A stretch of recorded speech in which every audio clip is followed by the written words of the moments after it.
Manon Marceau traverse une période compliquée et décide de consulter un nouveau psychologue. Maïva Ganam s'en veut énormément.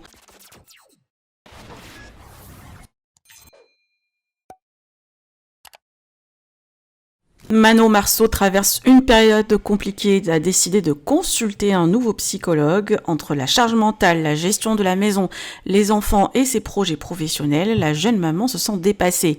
D'autant plus que son mari, Julien Tanti, semble plus préoccupé par TikTok et les jeux vidéo que par leur équilibre familial. Très angoissée, avant sa séance, elle espère trouver des solutions pour mieux gérer cette pression. De son côté, Maïva Ganam s'en veut énormément. Elle a l'impression d'avoir régressé dans sa pratique religieuse et souhaite se ressaisir, surtout à l'approche du Ramadan. Cependant, elle redoute le jeûne qu'elle trouve particulièrement difficile à tenir. Maïva compte néanmoins faire de son mieux pour retrouver une spiritualité plus forte. Je vous laisse avec leur story. Que pensez-vous? Partagez avec moi vos avis en commentaire et n'oubliez pas de liker la vidéo et de vous abonner à la chaîne. J'ai une baisse de foi. Depuis que je me suis mise, je fais la prière et tout, que je suis devenue pratiquante, j'ai eu des baisses de foi, 2 ou 3. Moi, c'est la plus grande. Après, je me retiens, hein. Je fais pas n'importe quoi, mais genre j'ai des west-west. J'ai une baisse de foi, genre je fais mes trucs, mais avant je faisais beaucoup plus. J'ai plus la même motivation que j'avais Starfall là. Je sais pas quoi faire. La dernière fois que j'ai eu une baisse de foi, c'était avant que j'aille en Chine avec Salia. Et comme Salia, elle a une foi, machallah, et ben ma foi, elle a augmenté en Chine. Il faut que je sois bien dans mes obligations religieuses pour le ramadan et tout. Et moi, le ramadan, c'est vraiment une période où je me consacre à ma spiritualité.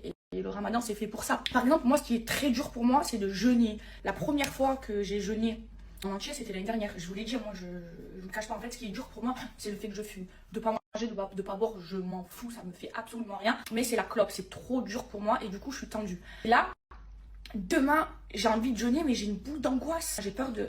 Je sais pas. C'est dur pour moi, je le fais, hein. Mais c'est dur pour moi, le jeûne.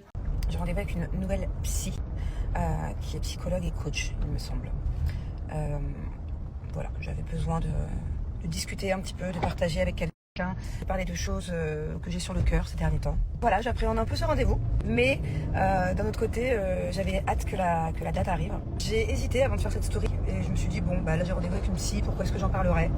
C'est quelque chose de personnel, c'est quelque chose que je vis en ce moment de personnel depuis plusieurs mois. J'ai envie d'avancer en fait différemment que ma seule manière de penser.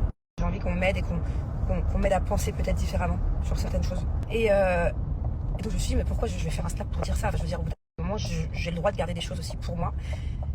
Et ce qui m'a fait vous faire ce snap, c'est que en fait j'ai envie de vous le partager parce que je pense que j'ai pu voir ça et en fait j'étais pas la seule.